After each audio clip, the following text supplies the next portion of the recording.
Jusqu'à 9h, vous écoutez La Matinale avec Julien Poirier-Malo et son équipe à CIBL 101.5. Amélie Gamache, bonjour. Bonjour, Julien. Amélie, dans la dernière semaine, se sont déroulées 4 rencontres thématiques, 4 soirées où on travaille activement à donner un nouvel élan à Montréal, mais encore. Oui, t'en parlais un peu tantôt. Je t'en ai parlé un peu la semaine passée, mais je vais donner un peu plus de détails. Il y a eu des développements quand même. Donc, rapidement, je vais rappeler c'est quoi Je fais Montréal. Comme c'est tantôt à la base, c'est surtout... un gros paquet de gens qui veulent donner un nouvel élan à Montréal. Donc, ça a été fondé en novembre 2014. Il y a eu un gros sommet où le but était vraiment de rêver, de proposer des projets. On demandait aux gens, venez proposer des projets qui vont revitaliser Montréal. Ils ont choisi 181 projets qui ont été pris en charge par la ville et dès le lendemain, on avait beau dire je vois, ça c'est pas pour rien que ça change de nom pour je fais. On a pris un bureau de suivi, donc il y a vraiment des gens compétents qui suivent ces projets-là, qui les aident. On a aussi créé un comité, ils appellent ça le comité ADN. ADN, pourquoi? C'est des gens qui vont donner des avis, c'est des développeurs, donc ils vont les aider à développer, c'est des gens qui sont novateurs, et ça c'est des bénévoles, et c'est quand même des gros noms, il y a Jean-Martin Assal là-dedans, Manique Jérôme Forget, à Michel Venn. Donc c'est vraiment des gens qui sont là pour aider, pour aussi s'assurer que les projets qui sont choisis ont vraiment un impact. Donc, cette semaine, comme tu dis, il y a eu 4 rencontres où on a mis en contact tous ces gens-là, tous ces projets-là, avec des gens qui donnent du financement, par exemple, ou des gens qui ont des stratégies de web pour pouvoir aider ceux qui en ont besoin.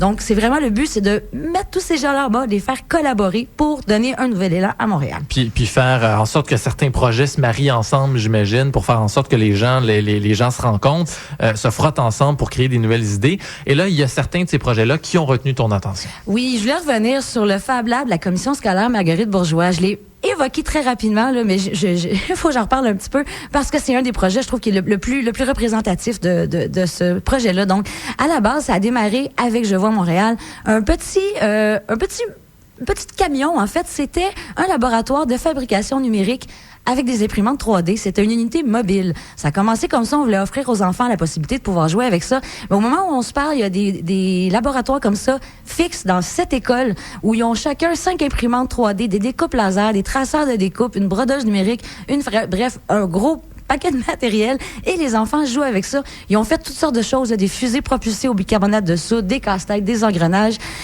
À la base, il y a eu 32 enseignants qui ont eu des formations.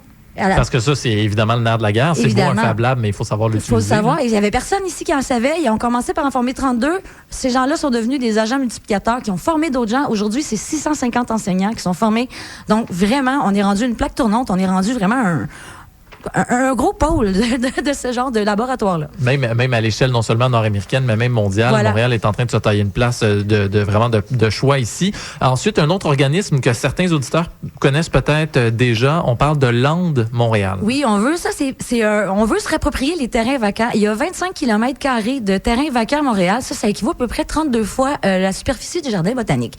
Donc, c'est beaucoup d'espace. C'est pas des places qui appartiennent à personne. C'est souvent, il y a des propriétaires, mais c'est à l'abandon. Donc, ce qu'on veut, c'est... il y a une carte interactive qui a été mise en ligne et les gens peuvent dire qu'à côté de chez nous, il y a un terrain. Moi, j'aimerais mieux que ce soit un jardin collectif, un parc, un espace de jeu, par exemple. Donc, on fait des groupes de citoyens à partir de cette base-là, à partir de ce site-là.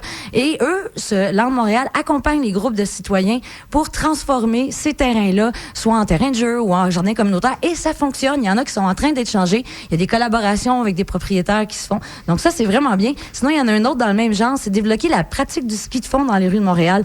Donc, on dit que c'est délaissé. Et bien voilà, eux, ils ont vraiment développé une école de ski pour les jeunes. C'est ski mobile. Donc, le programme InSki de Fonksy aussi, qui sont 2 voies vraiment intéressantes. Donc, je vais passer rapidement là-dessus, mais ça aussi, on voit vraiment que c'est des projets qui ont des impacts, qui changent vraiment la vie du quartier où ils sont établis.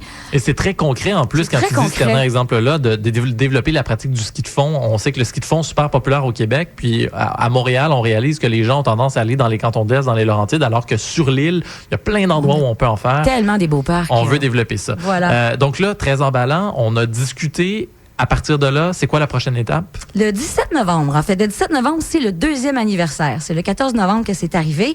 Donc, il y a une grosse fête. C'est à l'Atrium du Complexe des Jardins.